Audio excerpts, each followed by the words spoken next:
Did you catch the NFL game where A.J. Brown was reading a book on the sidelines? So A.J. Brown, well, we're figuring that out. He, he's a little frustrated. Obviously, he hasn't seen too many balls today. He's going to read a little passage here.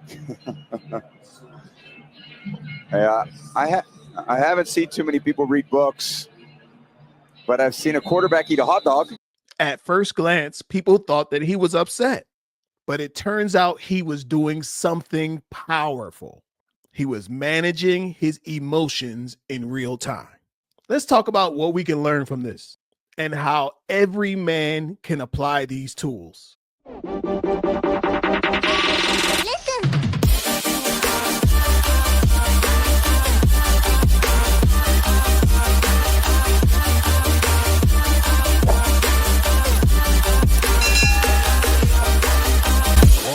All right, welcome back to the show. I am your man, KTJ, men's counselor, men's coach turned love coach.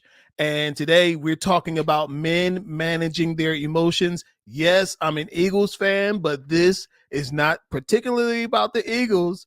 It is more about how men are managing their emotions. And by the end of this video, you're going to have some practical tools for dealing with your own mind in a similar way. So let me explain to you what's going on here. So A.J. Brown is a top receiver in the NFL for the Philadelphia Eagles, and he is not getting much balls coming his way. I think he got maybe 10 yards in the whole game, like one throw and very few throws throughout the whole game. And so but he's a top receiver in the NFL. And so what do you do when your talents aren't being utilized? You know you can do more. I mean, the team is still winning, but you know you can do more. You can contribute more. You're a top person in your field, but you're not being utilized. What do you do? That's what we have here. And so I got videos to show you of how the other sportscasters, what they had to say about AJ's activities. And then I'm going to show you what AJ said about why he is sitting on the sidelines reading a book in the middle of an NFL game. Listen, I believe that every man is going to have some kind of situation where he's going to have to manage his mind, whether it's through anger, whether you're dealing with stress, whether you're dealing with relationship problems. You're going to have to manage your own mind. And so in this show right here, we're going to break down to you some key tools for you to manage your mind under these conditions. About red zone trips, they're about being good on third down, and it's not a lack of talent. I mean, Philadelphia is Pro Bowlers and talent everywhere. And by the way, I am all for scholastic achievement. I am all for scholastic achievement, but reading a book on the sidelines? Nick Sirianni, get control of the team. This just felt like the kind of win that you go home, you dress, you shower, you go home, and you're like, man, we left a lot on the table. It almost reminds me of when somebody eats poorly when they're young, but they have a high metabolism, a fast metabolism. Eventually that metabolism slows down and you put on weight. You just can't eat poorly over the course of a life. And this team, the coach, I like Jalen Hurts, but when you watch Josh Allen or you watch Lamar Jackson, or if you watch like a Matt Stafford tonight, there are certain guys in this league, Jared Goff, you watch them play quarterback, and then you're watching Jalen Hurts, you just don't feel the same. So I know it's a win, but I mean, this is the one game I went into the weekend and said, yeah, Philadelphia is going to win the game. But when that thing was 16-10 in the fourth quarter, and Green Bay's missing half their offense, and Jordan Love is reckless and just kind of out of sorts and not playing well and driving Matt LaFleur crazy, you didn't think to yourself, shouldn't it have been like 24-7 or 24-3? I couldn't believe it was that close. As you can see, they are going off on A.J. Brown, but I got more. Because it sounds very zen and he doesn't need much self-help. A.J. Brown, it's not an Eagles game unless we're talking about A.J. Brown and the passing game and whether he's happy or not. One catch, 10 yards, and I'm assuming 10 pages at least he read of this book. When they showed him on the sideline reading a book, and it was wild. It was wild. And I said to you, because you know I'm off X now. I said, crowd, so somebody must know what it is. Yep. Within 30 seconds, you texted it back, right? Immediate. It's a book called Inner Excellence by an author, Jim Murphy. Train your mind for extraordinary performance and the best possible life. It's a revised edition. I don't know what that means. Does that mean that it's been updated, perhaps? Well, or is it initially called Outer Excellence? Is it the... And AJ Brown tweeted out later on showing the very worn copy. It's not like he just bought it and started reading it. So it backs up his play that he was saying that he reads it a lot. So this isn't like a LeBron book. He talks about it's a 90% mental, 10% physical game. I bring it to every game and I read it between each drive. I use it to refocus and lock in despite what may transpire in the game, good or bad. People tend to create controversy when they don't know the truth. That's true. And so, it just so happened the Fox cameras caught him on,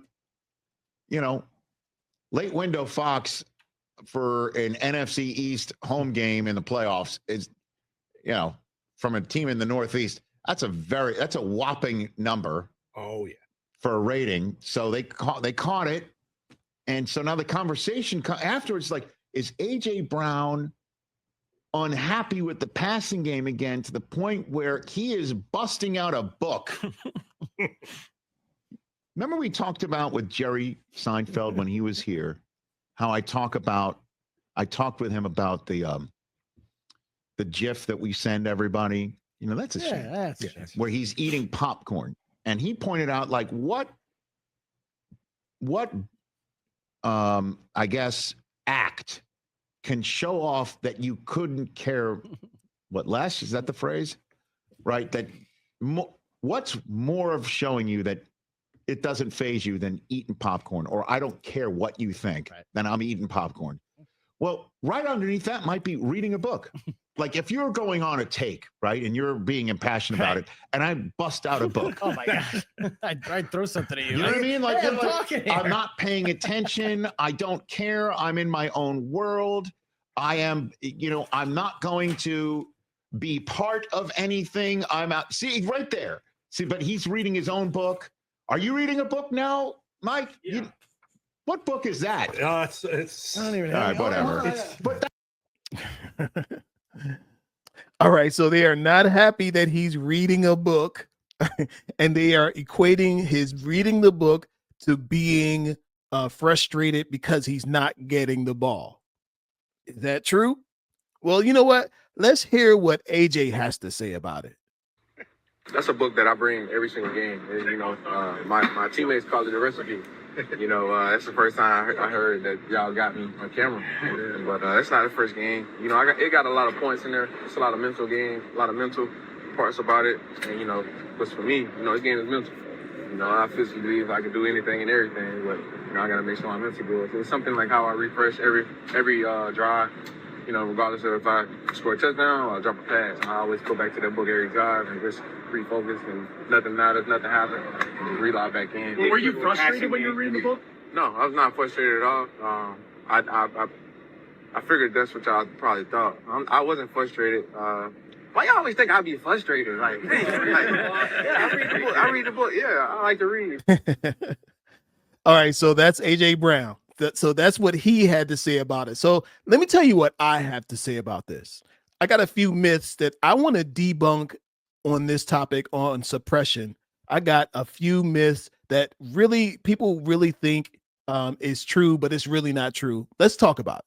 One of the myths is that men should always hold everything in. Society often tells men to suppress their emotion, but this leads to burnout and poor decision making. Now, AJ didn't just go off or say something wrong. He just dealt with it with his tools for managing his emotions. And despite what he said, even sitting down and refreshing his mind is a way of managing your emotions. Whether you're high or low or whatever it is, it's the same thing. So here's an actionable tip for you. Recognize when you're feeling those emotions. And when you're feeling overwhelmed, Give yourself permission to deal with it. Give yourself permission to address your own emotions. Now, here's the second myth that I want to debunk. Having the power of having a go-to tool. Now, AJ uses a book to refresh his mindset during the game. Now, for you, why don't we have an actionable tool that we can use? It might be reading. It might be meditating. It might be thinking. It might be journaling. It might be praying. For some people, it's reading for some people, it's listening to some calm music. Tell me, what is your go-to tool? Write it down in the comments. Now, the third is the role of emotional intelligence. Now, AJ demonstrates high EQ by knowing that he has to manage his mind and then having the tool available to do that. So what is that? It's self-awareness. He noticed his own frustration. Self-regulation. He chose reading to stay calm. Social awareness. He didn't lash out at his quarterback or other team members. He understood that he had to manage his own mind. All right, so here's an actionable tip for you. Practice identifying your own emotional triggers and think of how you could act proactively instead of reactively. Now, let's talk about how to stay calm under pressure. When I was in college, I had a gym coach who told us all the boys to jump down and do 20 push-ups. And we were upset about it. We heard what he said, but we jumped down and did it anyway. And he taught us a very important lesson in that moment. He said, "How do you feel?" We said, "Fine." He said, "Can I make you mad?" He said, we were like, "No, we're exhausted after all these push-ups." He made us do 20 and then 20 and then 20. And he taught us a lesson. He said, you can't be angry and tired at the same time. So he told us, when you get into a fight with your girlfriend, instead of going off on her, go for a walk. If you're getting into if you're getting into a disagreement with your wife, jump down and do some push-ups. Get your anger out of you by doing it physically so you don't do something that you regret. Some guys might go out and throw some curveballs. Some people go lift weights, but you have to do whatever it takes. Now, you may not be able to do any of those things, but here's something that you can do. Breathing techniques. You can do visualization. That will help you to stay calm in a stressful situation. Now, look, I'm going to lead you through. I want you guys to follow me and do this breathing exercise. This is one that I do. This one's called fire breaths, right? So it's 3 or 4 inhales, hold, and blow out slowly. All right, you ready? I want you guys to do it with me so you can practice and do this on your own. Ready? We go. Hold it for about 10 seconds. And then blow out slowly. Yeah, look, you can feel yourself feeling lighter and feeling less stressed with that one breath and with that one breathing exercise. So what did AJ Brown teach us today? He taught us that it's not enough to just have problems. Everybody's going to have difficulties and stressors, but it's about how you manage your stress. He taught us that emotional management is not about suppressing. It's about staying in control, using tools, and being emotionally intelligent. Now, which one of these tools resonated with you the most? Let me know in the comments. All right, if you enjoyed this, go ahead and hit that like button, hit the subscribe button. We've got more to come. Share this out with somebody. There's somebody in your life that needs to be able to manage their emotions in a better way. I'm KTJ, and we'll see you next time.